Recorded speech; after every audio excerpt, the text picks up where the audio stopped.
Je vous l'annonçais en titre, le Mali accueillera du 22 au 24 octobre prochain la première édition du festival historique du Manding qui aura lieu donc à Sibi, à une quarantaine de kilomètres de la capitale malienne Bamako. Pour en parler, nous recevons son commissaire général, le règlement Tiken Jah Fakoly.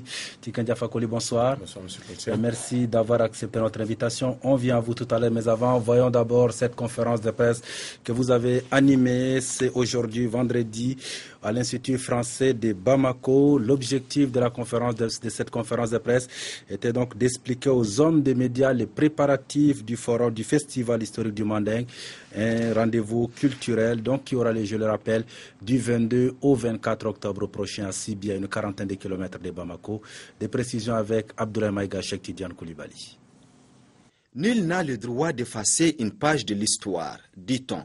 L'artiste Tiken Jah Fakoly se lance encore dans la promotion des valeurs du Mandé.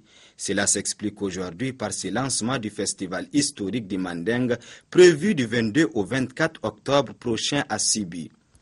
Au dire de l'artiste de renommée internationale, cet événement grandiose vise à renforcer les conditions de fierté et les savoirs de la jeunesse d'Afrique de l'Ouest pour son histoire et ses héros médiévaux et contemporains. Le festival historique du Manding de Sibi, c'est vraiment rapprocher la jeunesse de notre histoire et surtout amener la jeunesse à savoir la signification de nos noms. Le nom Koné, Traoré, Kouyaté, c'est des noms qui ont des significations. Au menu de ces grands rendez-vous artistiques et culturels, l'on notera des conférences historiques sur l'épopée de Kamadian, l'excision en milieu malinké, l'empire Songhai, culture et mode de vie en milieu nomade, cas des Touaregs. L'esprit de la charte de Kourkanfouga et les impératifs de la construction démocratique seront également abordés. Il y a 11 concerts. Il y a un 12e concert qui vient d'être négocié tout de suite là avec Talbi, commencer par le dernier concert que nous avons négocié, et un jeune rappeur malien qu'on appelle Talbi. Il y a Tiken Jah comme tête d'affiche, il y a Kassemadi, il y a Baba Nikone, il y a Dabara, il y a Bouye Kouyaté, il y a Rokia Kone, il y a Safi Diabaté, il y a Bamakoro, il y a le groupe Shalom, et donc voilà. La collaboration entre la Direction nationale de l'action culturelle et les organisateurs du festival s'annonce déjà promoteuse. Je suis convaincu que le festival historique du Mandé apportera sa touche d'innovation et de créativité et contribuera à faire de la commune rurale de Sibi. À l'issue des échanges, le PDG du groupe TNT South Africa, à travers Africable Télévision et Maïcha TV, entend apporter sa contribution à l'édifice commun en vue de faire revivre l'événement dans le continent et ailleurs. Preachy man, don't tell me, even as under the heart, I know you don't know what life is really worth. It's not all that glitters is gold, all their story has never been told. So now you see the light, eh? You stand up for your right, come on. Tiken Jah Fakoly, je le disais, bonsoir et merci d'avoir accepté notre invitation. Dites-nous d'où et quand vous est venue l'idée d'organiser cette première édition du festival historique du Manding. Il y a 2 ans, j'ai été à Sibi et les populations de Sibi m'ont bien accueilli. Ils m'ont même offert un terrain. Donc j'allais de temps en temps là-bas, sur mon terrain. Et puis j'ai vu l'âge de Kamadian. Je me suis dit, voilà, ce serait bien d'organiser quelque chose ici. Et donc j'ai contacté mes collaborateurs et nous avons voulu organiser ce festival-là, on va appeler le festival historique du Manding. Et le but, c'est vraiment rapprocher la jeunesse de notre histoire, rendre hommage à nos héros, qui sont nos repères. Parce que quelles que soient les difficultés que nos pays connaissent, quand on connaît l'histoire de nos ancêtres, on sait qu'eux aussi ils ont connu des difficultés, donc quelque part ça nous donne de l'énergie, ça nous donne quelque chose qui renforce notre morale pour espérer en tout cas retrouver l'année meilleur. Oui, justement, on vous connaît plus comme chanteur, artiste chanteur qu'historien, mais là le festival historique du Manding c'est quoi? 3 jours de festival, vous voulez marcher sur les traces de nos héros par exemple? C'est 3 jours de festival. Le site de Sibi est quand même historique pour le Mali. C'est un site historique, l'âge de Kamadian, donc voilà, c'est vraiment l'occasion pour nous jeunes d'apprendre des choses sur nos héros, d'apprendre des choses sur notre histoire, nos noms de famille. En tout cas, il y aura des concerts, mais il y aura aussi des conférences. Nous avons sollicité le professeur Doulaye Konaté qui viendra donner des conférences. Il y aura d'autres conférenciers, des philosophes aussi, qui viendront donner des conférences. Le but, c'est vraiment prouver notre attachement à notre histoire. Parce que on dit, si l'histoire de la chasse, quand l'histoire de la chasse est toujours racontée par le chasseur, que le lion ne donne pas sa version, c'est qu'on peut dire qu'il y a une version qui n'est pas racontée. Donc je pense qu'il est important aujourd'hui que l'Afrique raconte son histoire. Et nous allons aussi nous souhaitons que nos réalisateurs commencent à faire des films. Il y en a déjà des films sur Tcheba, il y a des films sur quelques héros, mais je pense qu'il est temps que notre histoire soit racontée avec des films qui puissent être passés en Occident. Parce que, rappelez-vous, il y a un homme politique français qui a dit à un moment que l'Afrique n'était jamais rentrée dans l'histoire. Justement, Hegel, voilà. Un philosophe. Vous parlez de Nicolas Sarkozy. Son discours de Dakar. Son discours de Dakar. Mais je pense que cela prouve que notre histoire n'est pas connue. Et il est temps qu'on parle de notre histoire pour que le monde entier sache, par exemple, qu'au XIIIe siècle, que nos ancêtres ont écrit la toute première constitution, l'Afrique noire, c'est ça qu'on appelle la charte du Manding.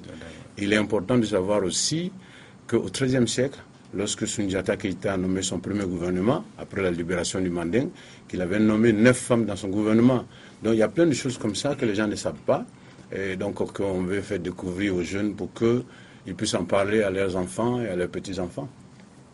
Mais Tiken Fakoli, quelles pourraient être les retombées économiques de ces festivals pour les populations rurales de Sibi, par exemple? Je pense qu'il y a des retombées économiques très très importantes pour la ville de Sibi et les villages autour de Sibi. Et je dirais même pour tout le Manding, parce que nous allons faire la promotion jusqu'à Kankan Sigiri. Et nous allons aller du côté de Kangaba. Nous sommes d'ailleurs allés déjà rencontrer les anciens de Kela, et nous envisageons aller rencontrer les anciens de Kangaba, de Kouroukanfoua, et nous avons décidé aussi de rencontrer le président, les chefs des griots de Bamako, parce que c'est eux qui détiennent les détails de cette histoire. Et je pense que c'est très important pour les jeunes. Donc en tout cas, moi j'invite tous les jeunes à venir massivement à Sibi le 22, 23, 24 octobre, et je pense qu'ils ne vont pas regretter. De nombreux festivals naissent et disparaissent aussitôt sur le continent. Quelle va être la particularité de votre festival à vous? Quelles sont les garanties de sa pérennité? Notre objectif, c'est en tout cas pérenniser ce festival. Si nos partenaires continuent à nous accompagner, notre objectif, c'est vraiment faire ce festival chaque année, au même titre que tous les festivals comme Selingué, le festival du Niger. Et je pense que la particularité de ce festival, c'est qu'on vient effectivement voir des concerts, mais on vient aussi acquérir une connaissance par rapport à notre histoire. De nombreuses personnalités d'ailleurs sont attendues pour ce festival. Je vous propose, on va y revenir tout à l'heure, Tiken Fakoli, je vous propose d'écouter le maire de Sibi. Il se réjouit de la tenue de ce festival dans sa commune. On l'écoute au micro de Cheikh Tidiane Koulibaly et Abdoulaye Maïga. C'est un sentiment de joie, un sentiment d'émotion, un sentiment de fierté. D'émotion parce que de par la nature, la grandeur de la nature de l'événement, alors je me soucie réellement de toute la réussite. Je voudrais bien que la chose réponde véritablement à l'attente. C'est-à-dire que le Mandé dans son entier puisse répondre véritablement présent, en tout cas à ces festivals, et que l'histoire qui est tant recherchée et qui n'est pas encore vraiment bien cernée par tout le monde puisse effectivement refléter pendant ces 3 jours-là sur le Mandé. Tiken Fakoli, les autorités communales de Sibi vous soutiennent, c'est un appui de taille? C'est très important, c'est très important. Nous avons le soutien des autorités de Sibi. Et voilà, nous essayons aussi d'avoir l'autorisation des griots du Mali, parce que c'est eux qui sont propriétaires de cette histoire, enfin qui connaissent les détails de cette histoire.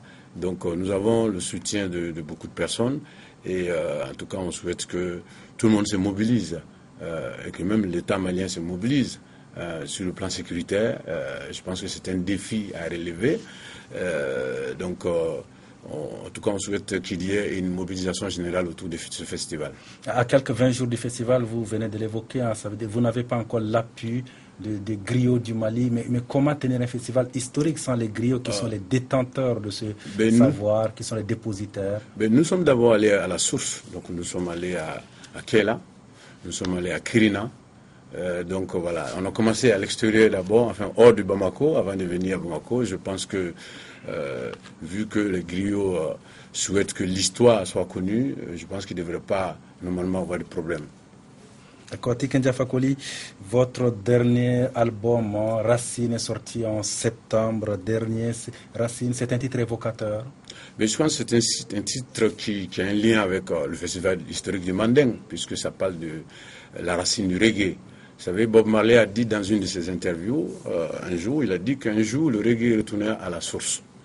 Et donc, quand les Jamaïcains parlent de source, ils parlent de l'Afrique. Donc, l'album s'appelle Racine. Donc, c'est un album de reprises des morceaux de Bob Marley, des morceaux de Peter Tosh, des morceaux de Max Romeo, donc des anciens. Donc, ces titres-là ont été joués par des musiciens qui ont joué l'original, qui ont joué ces titres-là il y a 40 ans, que nous avons retrouvés en Jamaïque. Mais la particularité de ces reprises, c'est que nous avons ajouté des instruments traditionnels mandingues, donc la kora, le balafon. Nous avons ajouté des instruments traditionnels, je veux dire, la kora, le balafon, le sokou, etc. Et donc, cela prouve, si ces instruments, en tout cas, ont pu coller avec, marcher, je veux dire, avec ces titres-là, ça veut dire que cette prophétie-là est concrète. Une question d'actualité avant de vous laisser partir. Tiken Jah Fakoly, on vous connaît pour votre engagement. Vous avez dénoncé les coups d'État en Afrique, la malgouvernance politique et économique.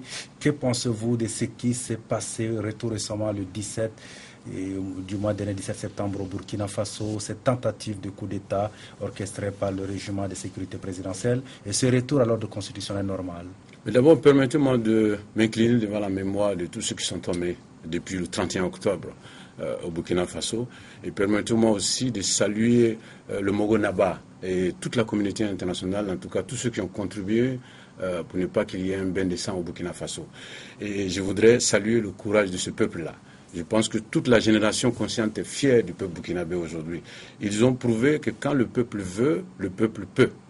Que le jour qu'on va vouloir changer l'Afrique, on va vouloir aller vraiment vers la démocratie, qu'il suffit d'être ensemble, qu'on peut, on peut en tout cas faire des choses. Maintenant, il y a eu l'insurrection ou la révolution. Il faut maintenant gérer l'après-insurrection. Il faut tout faire pour éviter de s'installer dans un engrenage comme on a eu en Côte d'Ivoire. Il faut qu'il y ait la sagesse de tous les côtés, faire tout pour que cette révolution-là aboutisse. Parce que le Burkina Faso est devenu un laboratoire. Tout le monde prend l'exemple sur le Burkina aujourd'hui. Vous avez vu ce qui est en train de se passer au Congo-Kinshasa, ce qui s'est passé la semaine dernière au Congo-Brazzaville.